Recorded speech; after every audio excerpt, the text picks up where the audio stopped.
Something strange is happening in Afghanistan. Ever since the Taliban regained their power in the country over the summer of 2021, tourism to the country has been spiking higher with every passing year. And now there's more people visiting the country than in decades.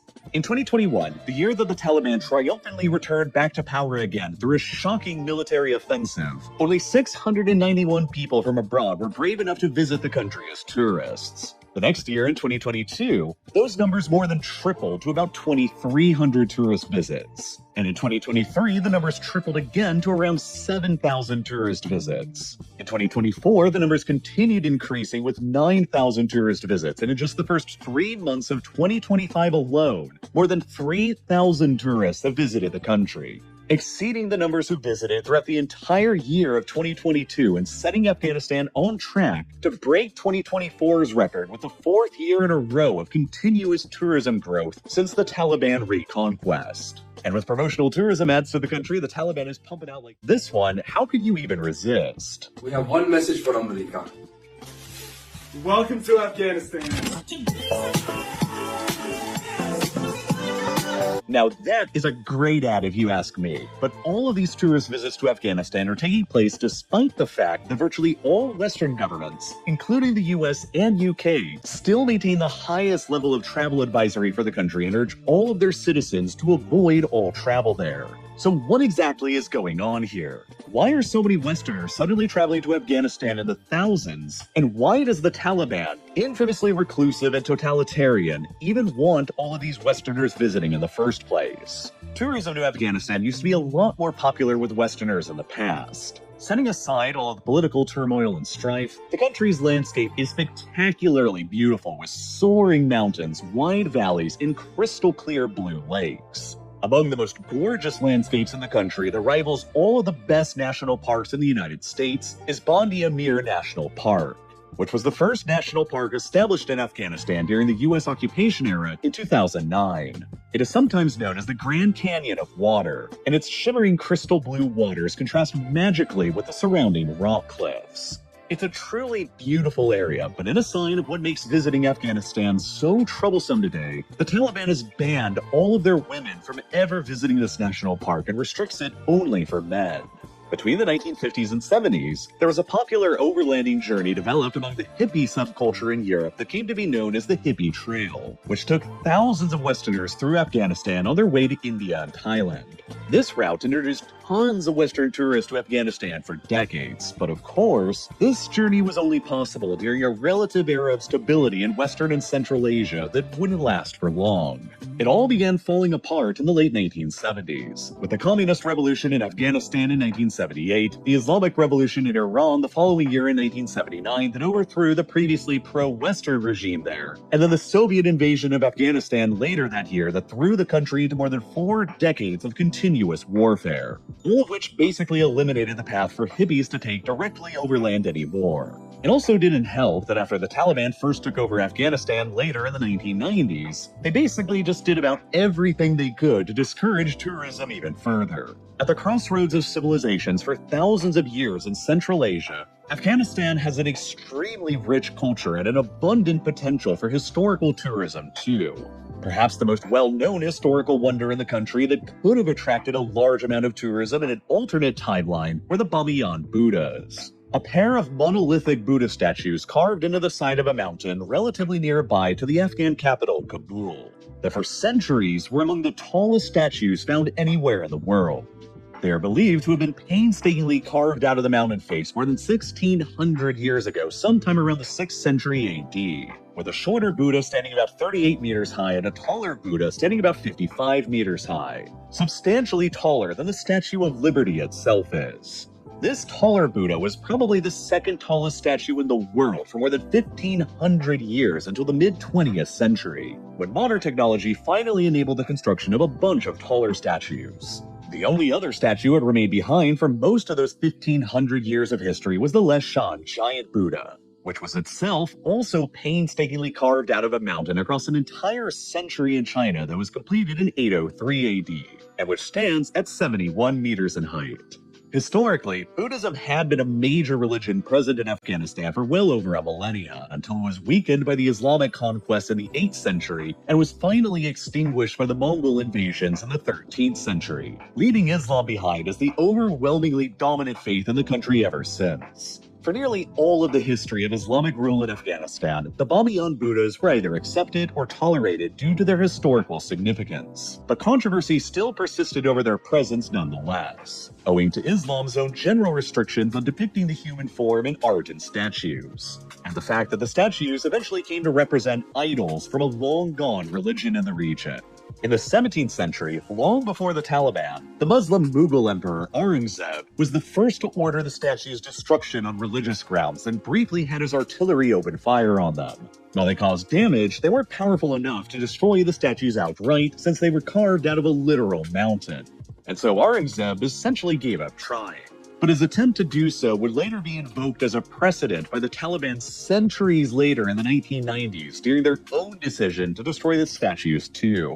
During Afghanistan's communist era in the 1980s, the Soviet-backed government applied to make the Bamiyan Buddhas a UNESCO World Heritage Site, which was never formalized because this government collapsed just a few years later and Afghanistan fell apart into civil war in the 1990s. During this period of the early 1990s, before the Taliban seized power in 1996, there were multiple instances of attempted Taliban attacks on the statues based on religious grounds. Some Taliban members attempted to blow the Buddhas' heads up with explosives. Others fired RPG rockets at them, and some others burned tires around their heads. Nonetheless, in 1999, a few years after the Taliban took over the country, the Taliban's absolute leader at the time, a reclusive man named Mullah Omar, initially ordered that the statues be preserved, and he even expressed their value as a potential asset for tourism.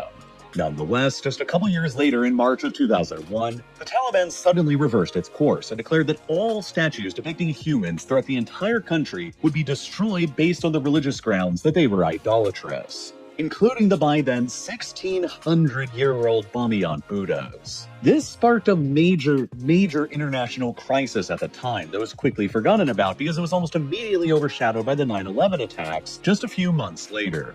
There has also been a huge amount of speculation as to why the Taliban suddenly changed its mind on destroying the statues in 2001, after having decided to protect them just a couple years previously in 1999. One of the more interesting theories is that the decision to destroy the statues, and to destroy arguably the country's most important tourism site, was heavily influenced by Al-Qaeda and Osama bin Laden in order to deliberately isolate the Taliban from the rest of the international community even further, and thus to strengthen the Taliban's dependence on Al-Qaeda at the same time. It's been theorized that Al-Qaeda might have threatened to cause trouble in the country unless the Taliban relented on destroying the statues. Years later, Mullah Omar himself would claim that he ordered the statues' destruction because he was deeply offended by the international attention towards them. He said that after Western governments and NGOs approached him with offers to help with restoration work at the statues, he was outraged that they wanted to help with the statues, but not the countless Afghan human beings who were dying of hunger. So to him, blowing up the statues apparently seemed like both a point of spite and a way to eliminate them for good in order to refocus international aid efforts on Afghanistan's own struggling population. Beginning in April of 2001, the Taliban began making preparations to destroy the Bamiyan Buddhas that went on for weeks, while the horrified international community made just about every appeal to save them that you can possibly imagine. Every single member state of the Organization of the Islamic Conference intervened in protest against the Taliban to try and save the statues, including the only three governments that recognized the Taliban at the time: Pakistan, Saudi Arabia, and the United Arab Emirates. The Pakistani government even went so far as to send a delegation to Afghanistan to stop the destruction and argue that doing so was against Islamic principles, citing that the statues had predated Islam and coexisted with Muslims for more than 1,000 years who had never sought the statues' destruction. Mullah Omar reportedly callously responded to the Pakistanis by simply saying that the statues were never destroyed by previous Muslims because they lacked the technology and means to do so, not the will to do so. The Indian government offered to transfer the Bamiyan Buddhas to India for safekeeping, while the Japanese government suggested a plethora of different solutions than just blowing them up for good, including relocating the statues in full to Japan, covering the statues up in order to hide them from view, or a lump sum of money to preserve them. Dozens of letters from countries all around the world urged the Taliban to spare the statues, but the Taliban's mind was already made up. The Bamiyan Buddhas that had stood for 16 centuries would be no more. The destruction of the statues was conducted methodically. The Taliban fired anti-aircraft guns, RPGs, and heavy artillery at them, blew up their feet with anti-tank mines, and finally drilled holes into them where they planted explosives to finish the job. By the end of April, the two statues have been completely obliterated forever, and Afghanistan's greatest historical wonder that could have attracted tourists for generations to come was lost, and will never again be replaced. The site where they used to exist is still one of the most popular places to visit by tourists in Afghanistan today. But one has to wonder just how much more popular the site would be had the Taliban never done what they did to them in 2001. The fact that the Taliban themselves were the ones who destroyed the statues is an awkward subject in the country still today, when they are trying to actually attract tourists to come to the area. During a recent press conference in 2024, the Taliban's acting tourism director at Bamiyan was asked about the Buddhas, and he simply replied, "Next question." But the Taliban did a lot more to undermine Afghanistan's long-term tourism potential in the 90s, besides for just blowing up those statues. You see, one of the most attractive things about Afghanistan during the 90s to a specific kind of tourist was that there basically weren't any laws, and you could get away with things there that you couldn't anywhere else. To a cadre of wealthy Gulf Arabs, 90s Afghanistan became the place to go to hunt and poach whatever you wanted, especially rare endangered birds. Afghanistan sits along major migratory flyways for many species of birds flying between Siberia and the Indian subcontinent, and is an especially important habitat for the Asian houbara, a now vulnerable species that was nearly driven to the point of extinction in the 90s by these wealthy poachers from the Gulf who came to Afghanistan to blast all the birds they could find. The Taliban basically didn't enforce any environmental regulations whatsoever, and they tolerated all of these Gulf state poachers coming to the country because they brought in both cash and diplomatic clout for their struggling regime. The long-term environmental consequences associated with destroying the country's wildlife was apparently not heavily considered, and Afghanistan's bird and mammal species have still not recovered from this time period, undermining the country's potential for wildlife tourism as well.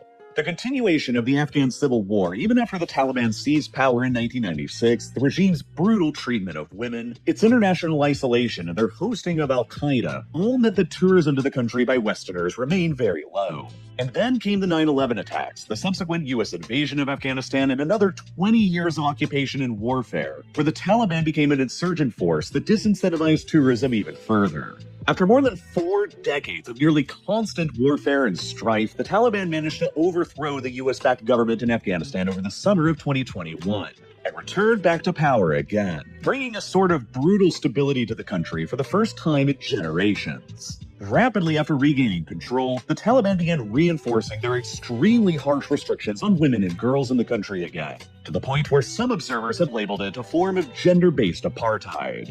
It goes far beyond simply banning women from the country's national parks. The Taliban have banned women from all public parks in the country as well as gyms, reserving them all exclusively for men. All beauty salons have been shut down. Girls have been forbidden from receiving any education beyond the 6th grade. Women have been barred from virtually all forms of paid employment. They're mandated to wear full body and face coverings at all times while out in public. They're subject to harsh punishments, including death by stoning for crimes like adultery, and even their movement has been sharply restricted, with prohibitions on them ever being allowed to leave their own homes without a direct blood-related male relative or husband. Women are basically completely segregated from men in the country, to the point where women are not even allowed to speak to men who they are not related or married to, including the male tourists who travel to the country from abroad. This point is brought up often by Taliban tour guides today. Male tourists who visit Afghanistan are strictly only allowed to speak and interact with Afghan men, and never women. Well, ironically, female tourists who visit Afghanistan are granted a little more freedom and are enabled to interact and speak with both men and women alike. Foreign women who visit the Taliban-ruled country are not held to the same super strict standards as Afghan women themselves are. The Taliban has declared that foreign women visiting the country are only expected to wear a headscarf while out in public, rather than the full body coverings expected of Afghanistan's own women, while foreign women are also granted access to the country's parks and other restricted areas. It is precisely the Taliban's harsh, misogynistic treatment of women that has made Afghanistan the global pariah state that it is ever since they took back control again. The country has been sharply internationally isolated for years now with hardly any international recognition, complete with overwhelming sanctions and trade embargoes imposed upon it by the Western world that has resulted in crushing poverty. Afghanistan now is the second lowest GDP per capita on the planet, and out of its 41 million people, an overwhelming 75% of them are believed to be living at the subsistence level in extreme poverty on less than $1 a day. By far the highest ratio of any country in the world today, meaning that Afghanistan is now more deeply impoverished than even any country in Africa is. In order to keep its population content and to stay in power for the long haul, the Taliban believe that they must do whatever they can to improve their men's living conditions and standards and gain more international legitimacy. And they believe that due to their crushing sanctions, the best way to do that is by capitalizing on Afghanistan's remaining tourism potential to acquire hard foreign currency. Despite the Taliban's previous undermining of tourism appeal in Afghanistan in the 1990s, there still remains a certain appeal to visiting the country by Westerners today. It can be seen as a kind of adventure, a visit to a raw, beautiful, isolated country that few other Westerners have ever been to. Visiting Afghanistan provides a tourist with a level of bragging rights and interest, and there are also often financial incentives for tourists just like there are for the Taliban. Afghanistan under the Taliban's rule generates a huge amount of interest online on social media, so posting videos from visits to the country are likely to garner a substantial amount of attention and help to grow an influencer's following and earn money. This, in turn, presents a double benefit to the Taliban. Influencers bring in hard currency for their cash-strapped regime, and most often bring a positive coverage of the country out that is carefully curated by the Taliban while they're there, which the Taliban views as being helpful towards improving their overall international image and legitimacy. Tourism officials appointed by the Taliban have also pointed out that visiting their country, hilariously, is not as strict and oppressive as visiting North Korea is. Unlike North Korea, the Taliban say that they won't force their tourists to be constantly shadowed around by a state security escort at all times, and they're generally free to come and go wherever they want as they please, so long as they respect all of the Taliban's edicts, customs, and laws. And the level of violence experienced in the country is also just much lower now than it has been at any other time in decades. Part of why Afghanistan was so violent all throughout the 2000s and 2010s was because the Taliban themselves were the ones that were waging the violent insurgency against the government, which they've stopped doing since they retook power again. So far in 2025, there are more than a dozen other conflicts happening around the world that have killed more people than the smoldering conflict in Afghanistan has. But that doesn't mean that there isn't any risk of violence at all. For example, there's a major branch of ISIS that's present in Afghanistan right now that's known as the Islamic State Khorasan Province, or ISK, which, if you can believe it or not, is strongly opposed to the Taliban's regime in the country because they feel that they're not quite hardcore or extremist enough. ISK is believed to have several thousand men under their command as fighters, and they've continually waged a violent insurgency against the Taliban ever since they retook power again, with the goal of overthrowing them. As a result, ISK has been known to deliberately target Western tourists in the country with murder and kidnappings in a deliberate campaign to undermine the Taliban's tourism strategy, and thus to undermine a key source of the Taliban's funding and legitimacy. In May of 2024, a group of 3 Spanish tourists who were visiting the remains of the Bamiyan Buddhas were all gunned down by ISK militants, representing the first deadly attack on foreign tourists in the country since the Taliban regained their power. It is for this reason that most Western tourists who visit the country and leave the urban area of Kabul will end up hiring armed security to escort them around, which are usually contracted out by private security companies or even directly by the Taliban themselves. The costs will vary depending on the level of risk in the region. A local armed driver might cost a few $100s a week to hire, while multiple armed escorts and armored vehicles necessary to reach some of the more remote and dangerous areas can run up into the thousands of dollars a week, which the Taliban are more than happy to accept. But other times, the Taliban themselves are the ones who detain Western tourists for what often seem like arbitrary reasons. In 2022, the Taliban arrested an American tourist visiting the country and held him for more than 2 years before releasing him in 2024. In early 2025, the Taliban arrested an elderly British couple who were visiting the country and have held them ever since, with no officially stated reason given for their detainment.